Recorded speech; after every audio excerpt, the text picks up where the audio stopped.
तो इसके पहले वाले क्लास में हम लोगों ने देखा था, दो टाइप के प्रॉब्लम देख लिए थे। एक का था प्रॉब्लम यक्षो निकालने का, और दूसरा जो प्रॉब्लम बताया गया था आपको वो था खंड की जांच करने के लिए कि बताइए जब खंड अल्प परवलित हो या अति परवलित हो या संतुलित खंड हो। तो आइए आगे देखते हैं थर्ड टाइप का प्रॉब्लम।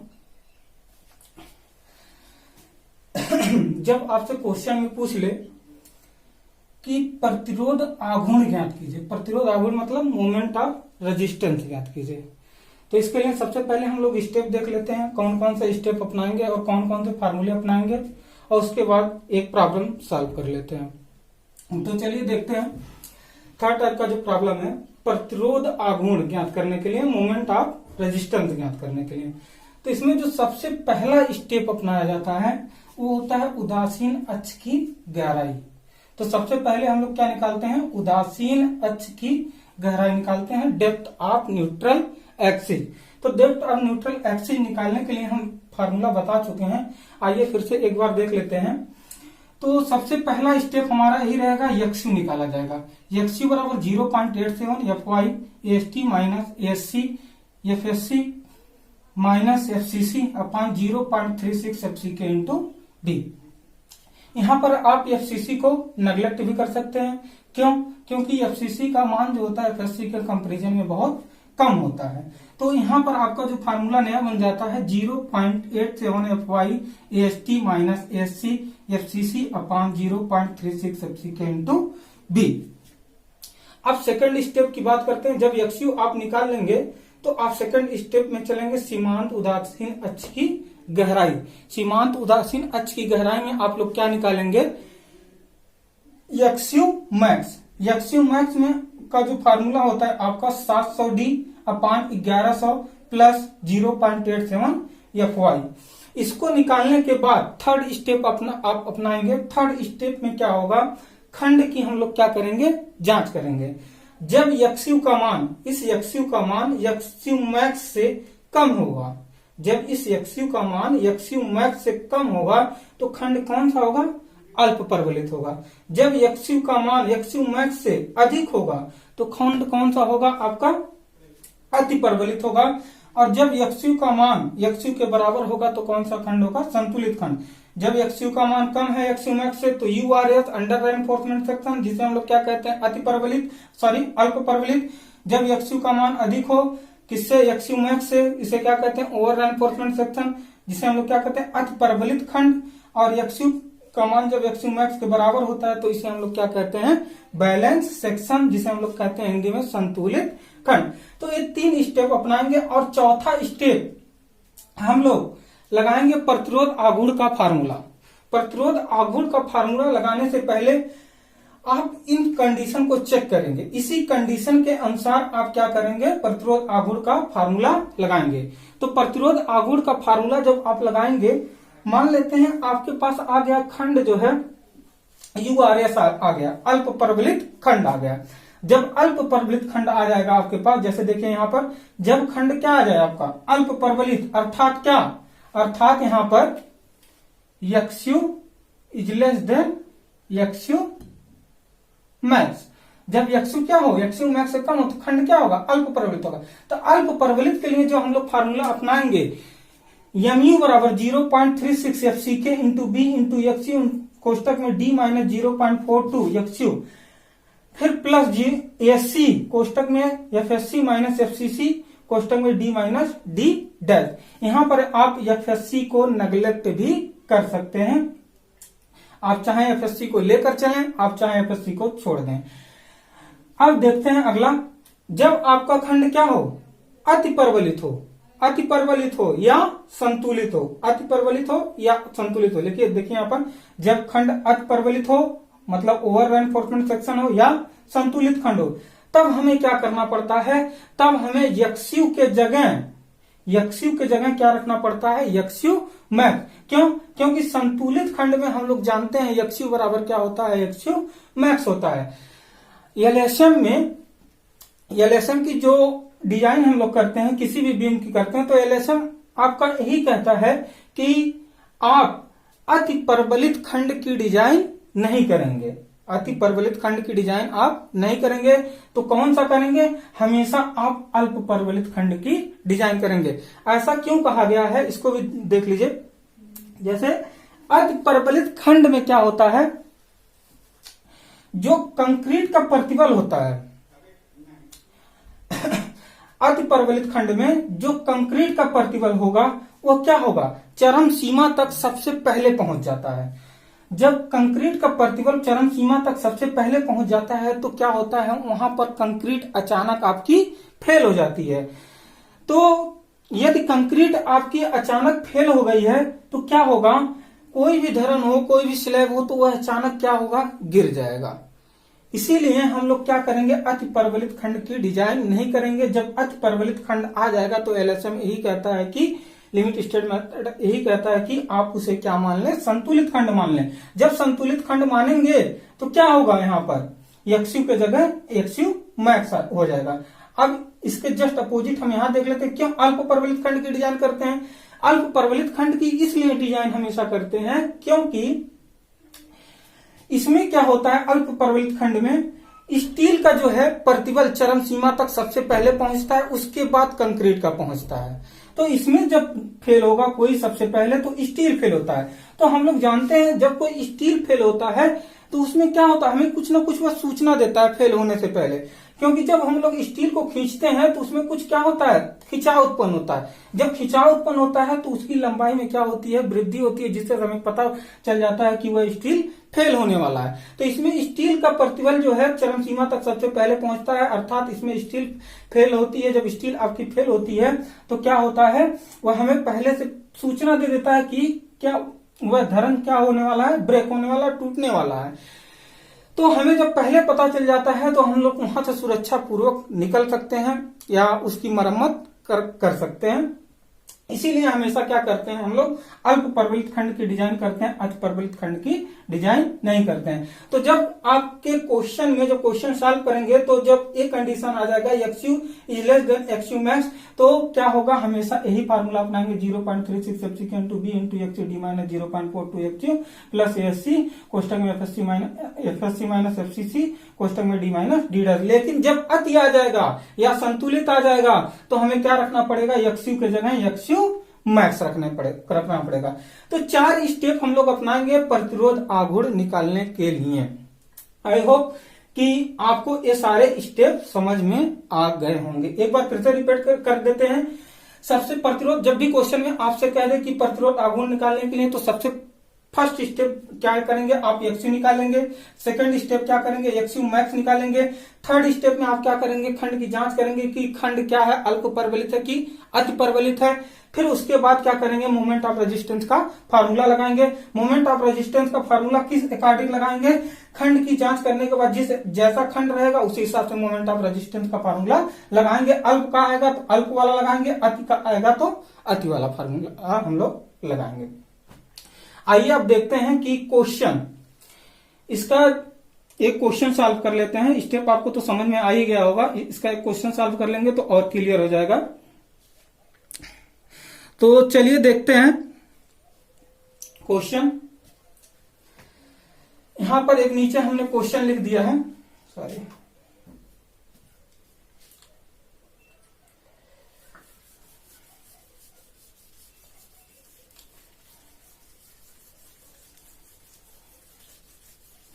इस क्वेश्चन को देख लेते हैं। इसके बाद आपको प्रतिरोध आघूर्ण निकालने में कोई भी दिक्कत, कोई भी कठिनाई नहीं आएगी।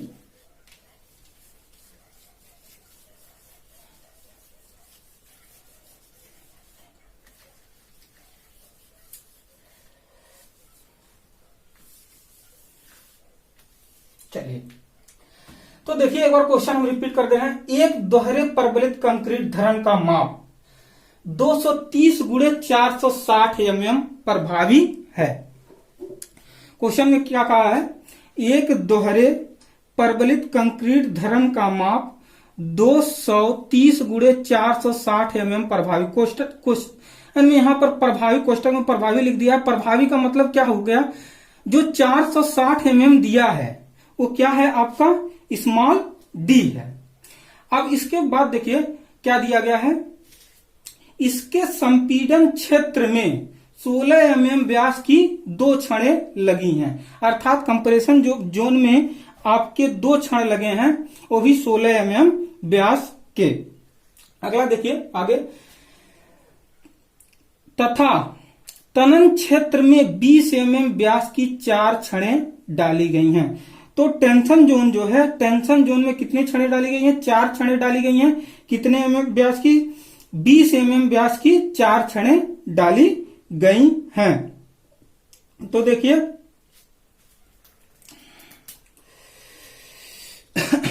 आगे क्या कहा है, M20 तथा FT 415 का प्रयोग करते हुए, मतलब कंक्रीट का जो ग्रेड दिया है M20 दिया गया, इसका मतलब क्या हुआ, FC के बराबर 20 और FT 415 दिया गया स्टील का ग्रेड, तो इसका मतलब क्या हुआ, FY बराबर 415 न्यूटन पर mm स्क्वायर।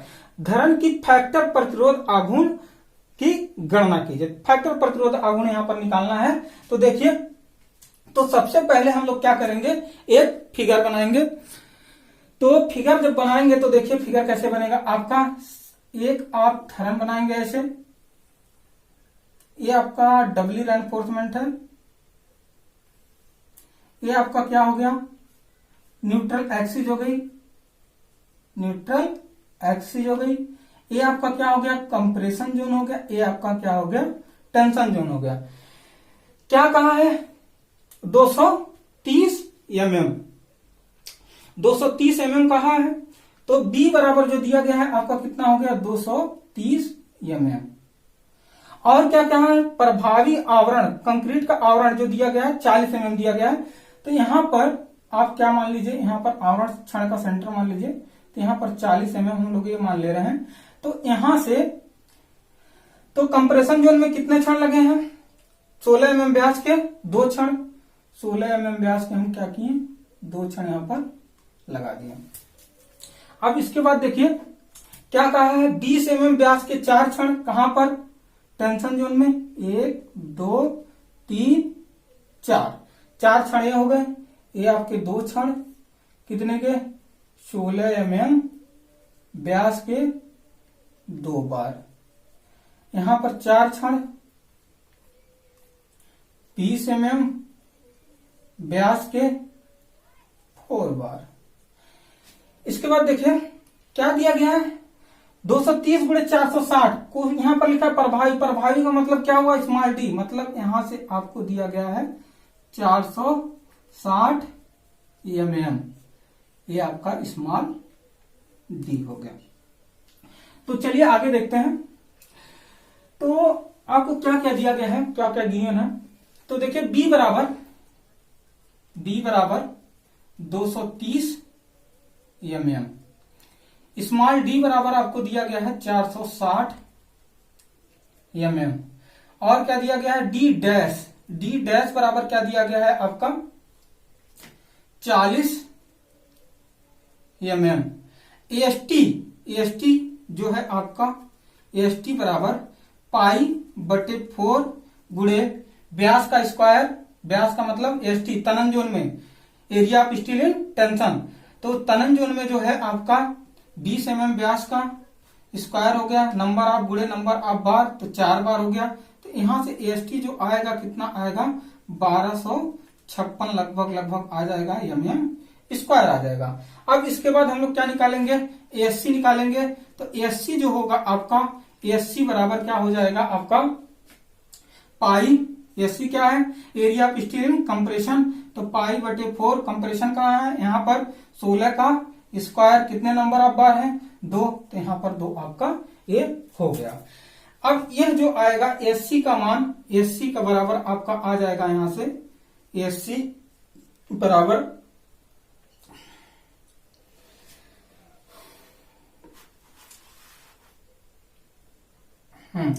एएससी बराबर आपका आया 402 mm स्क्वायर। तो चलिए देखते हैं और क्या है, एफसीके दिया है, एफसीके बराबर 20 न्यूटन पर mm स्क्वायर, एफवाई बराबर कितना है आपका, एफवाई बराबर 415 न्यूटन पर mm स्क्वायर। अब बात करते हैं एफएससी के मान की। एफएससी के मान के लिए हमें क्या करना पड़ेगा, डी अपॉन डी डैश निकालना पड़ेगा। डी अपॉन डी डैश जब निकालेंगे तो इसका जो मान आएगा D dash upon D, D dash upon D का मान आएगा 40 अपॉन 460। तो इसको जब कैलकुलेट करेंगे तो ये लगभग 0.86 के लगभग आए। तो लगभग कितने के बराबर है, 0.1 के बराबर है। एक बार हम कैलकुलेट करके देख लेते हैं कितना आया है।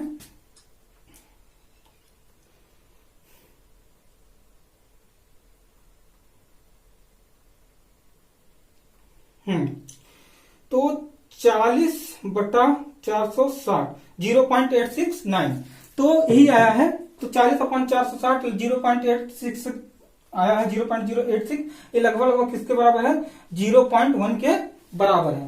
तो 0.1 के बराबर है। तो 0.1 में हम लोग टेबल नंबर 5.8 में जाएंगे, वहां पर एफएससी का मान देख लेंगे। तो यहां से एफएससी का जो मान आएगा वो आएगा आपका 353 न्यूटन पर mm स्क्वायर। चलिए आगे देखते हैं। तो सबसे पहला स्टेप आप क्या अपनाएंगे, सबसे पहला स्टेप आपको बताया गया है फर्स्ट स्टेप में आप क्या करेंगे, फर्स्ट स्टेप में आप यक्स्यू निकालेंगे। तो यक्स्यू बराबर क्या होता है, 0.87 FY into AST minus ASC FSC upon 0.36 FCK into B. यहां पर कंफ्यूज मत होइएगा, हम पहले ही फार्मूला में बताए थे।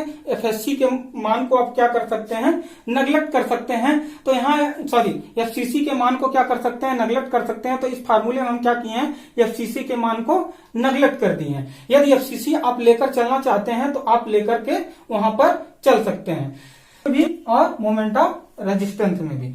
तो चलिए आगे देखते हैं। तो इसको कैलकुलेट कीजिए। यक्स्यू बराबर यहां से आ जाएगा 0.87 FY का मान आपका 415 है। AST का मान जो है आपका कितना है, 1256 माइनस ASC की बात कर रहे हैं। तो ASC का मान जो है आपका कितना है, 402। और इसके बाद एफसीसी का मान हम देखते हैं, एफएससी का मान देखते हैं। एफएससी का जो मान है कितना है, 353 बटे 0.36।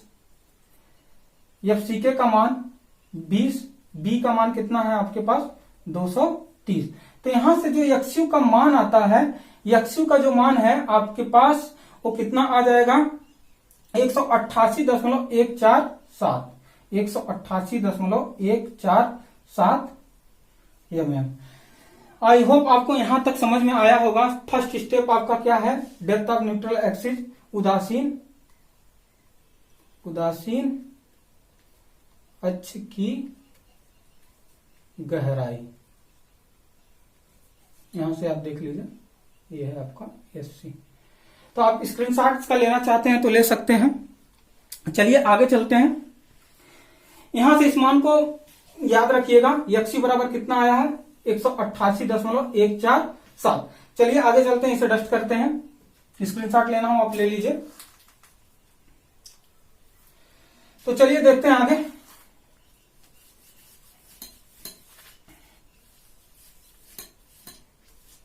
सेकंड स्टेप जो होगा आपका, सेकंड स्टेप ये क्या होगा, सीमांत उदासीन अक्ष की गहराई।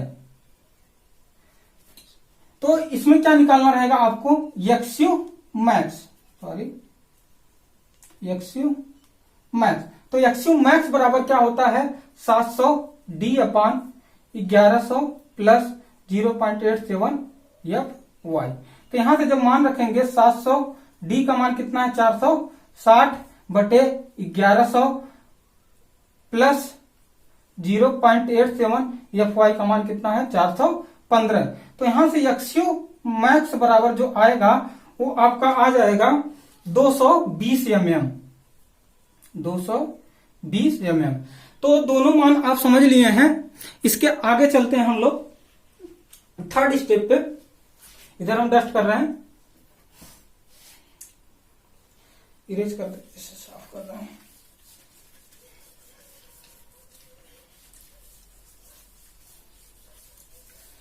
तो चलिए थर्ड स्टेप की बात करते हैं। तो थर्ड स्टेप में हम बताए थे आपको क्या करने के लिए।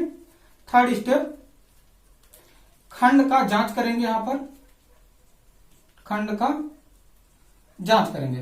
तो खंड का जब जांच करेंगे तो यहां पर आप देखेंगे सेक्शन क्या है, अंडर रेनफोर्समेंट है कि ओवर रेनफोर्समेंट है। तो उसी के अकॉर्डिंग हम लोग क्या करेंगे, फार्मूला लगाएंगे। तो यहां पर देखिए यक्सयू का मान जो है, यक्सयू का मान कितना है 188.147 mm। यक्सयू मैक्स का जो मान है, यक्सयू मैक्स का मान कितना है 220 mm। तो यहां से क्या पता चला, यक्सयू इज लेस देन क्या है, यक्सयू मैक्स। अतः खंड क्या है, खंड you R S under reinforcement section है, अल्प परवलित खंड है। जब खंड आपका अल्प परवलित आता है तो फोर्थ स्टेप में हम लोग क्या करते हैं, फोर्थ स्टेप आपका प्रतिरोध आघूर्ण, प्रतिरोध आघूर्ण। तो जब खंड आपका अल्प परवलित आ जाएगा तो क्या करेंगे, प्रतिरोध आघूर्ण। कौन सा फार्मूला, अल्प परवलित वाला फार्मूला लगाएंगे। तो अल्प परवलित वाला फार्मूला कौन सा है, mu बराबर 0.36 FCK into B into XU into D minus 0.42 XU plus SC कोष्टक में FSC minus FCC into D minus D dash. तो यहां पर FCC के मान को हम नेगलेक्ट कर दे रहे हैं, क्यों, क्योंकि XU में भी हम लोग क्या कर दिए, वहां पर नेगलेक्ट कर दिए हैं। आपको लेकर चलना हो तो आप लेकर के चल सकते हैं। तो यहां पर ASC इंटू FSC हो जाएगा into D minus D dash हो जाएगा। ये फार्मूला आप अप्लाई कर सकते हैं। आपको लेकर चलना है, FCC के मान को भी आप रख करके चल सकते हैं। आपका क्वेश्चन गलत नहीं होगा, आपका क्वेश्चन जो रहेगा वो सही रहेगा। तो यहां पर एफसीसी के मान को लेकर चलिए, एफसीसी के मान एससी के मान को लेकर चलिए, एफसीसी के मान को आप नेगलेक्ट कर सकते हैं। तो यहां पर हमने नेगलेक्ट कर दिया है। तो mu बराबर क्या हो गया है, आपको लेकर चलना हो तो लेकर चल सकते हैं उसे। तो 0.36 एफसीके का मान कितना है 20, बी का मान कितना है आपका, बी का मान आपका बी का मान 230।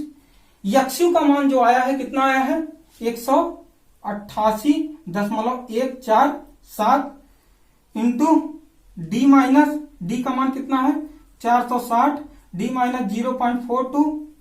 यक्षु मैक्स का मान कितना है, यक्षु का मान कितना है इंटू 188.147। अब क्या हो गया, आ गया आपका प्लस एससी का मान आपका कितना है 400, एससी का मान आपका है 402। एफएससी का मान कितना है 353 कोष्टक में डी का मान 460, डी माइनस डी डैश का मान 40। इतना मान हो गया। अब इसे क्या करेंगे हम लोग, सॉल्व कर लेंगे। जब सॉल्व करेंगे तो यहां पर से आपका आ जाएगा प्रतिरोध आघूर्ण आपका कितना आ जाएगा, इसको देख लेते हैं एक बार हम और आपके मान को रख देते हैं, क्योंकि 3 स्टेप में यहाँ हो गया है, शायद आपको ना समझ में आ रहा हो रखने पे। तो यहां पर आप देख लीजिए एक बार फिर से। mu बराबर कितना हो गया, mu बराबर 0.36, एफसीके का मान 20, बी का मान 230, यक्षु का मान 188.147 इंटू डी का मान कितना है 460 माइनस 0.42, यक्षु का मान 188.147। इतना हो गया। प्लस आपका एससी का मान 402 गुड़े एफएससी का मान 353 गुड़े डी का मान 460 माइनस 40, डी डैश का मान क्या हो गया आपका 40 हो गया। तो यहां से जो प्रतिरोध आघूर्ण आएगा, प्रतिरोध आघूर्ण यमयू बराबर कितना आ जाएगा आपका 178 30036 न्यूटन mm। यहां से जो यमयू का प्रतिरोध आघूर्ण का मान आएगा न्यूटन mm में आएगा। अब इसे हम किस में कन्वर्ट कर लेंगे, किलो न्यूटन मीटर में कन्वर्ट कर लेंगे। तो किलो न्यूटन मीटर में कन्वर्ट करने के लिए इसे क्या करेंगे, यमयू बराबर 178 1 2 3 4 5 6 178.30036 A इंटू 10 के पावर 6 न्यूटन mm हो जाएगा। अब यहां पर आप लिख सकते हैं यमयू बराबर 178.300 किलो न्यूटन मीटर। यही आपका क्या हो गया, आंसर हो गया, ये आपका आंसर हो गया। यदि आपसे पूछ ले क्वेश्चन में सुरक्षित प्रतिरोध आघूर्ण ज्ञात कीजिए, तो सुरक्षित प्रतिरोध आघूर्ण ज्ञात करने के लिए आप क्या करेंगे, 1.5 से इसको डिवाइड कर देंगे। यदि आपसे पूछ ले कि इस पे भार कितना लगाया जा सकता है, यही आपका यहां पर इस क्वेश्चन में आंसर हो गया। यदि आपसे पूछ ले, किसी क्वेश्चन में पूछ लेता है कि बताइए भार कितना लगाया जा सकता है, तो भार निकालने के लिए डायरेक्ट वही अप्लाई कर देंगे आप। यमयू बराबर क्या कर लेंगे, यहां पर फिलहाल क्वेश्चन में पूछा नहीं गया है, किसी क्वेश्चन में पूछ सकता है, तो यहां पर हम बता दे रहे हैं। यमयू बराबर आप क्या कर देंगे, यहां पर यम कर देंगे।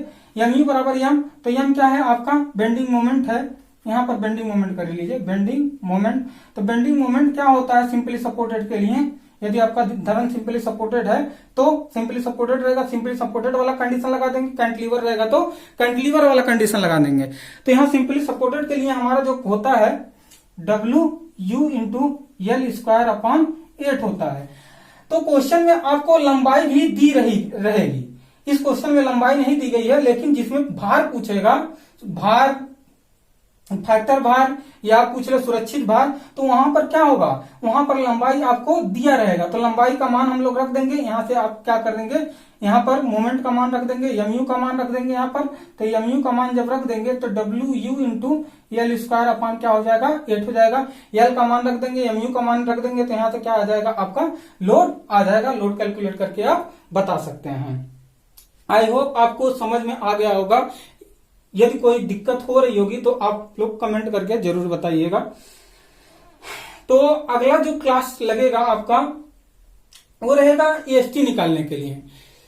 मतलब जब आपके क्वेश्चन में पूछ ले कि बताइए इस्पात का क्षेत्रफल संपीड़न में कितना होगा, या आपसे पूछ ले इस्पात का क्षेत्रफल तनन में कितना होगा, तो आपको वह बताया जाएगा अगले क्लास में।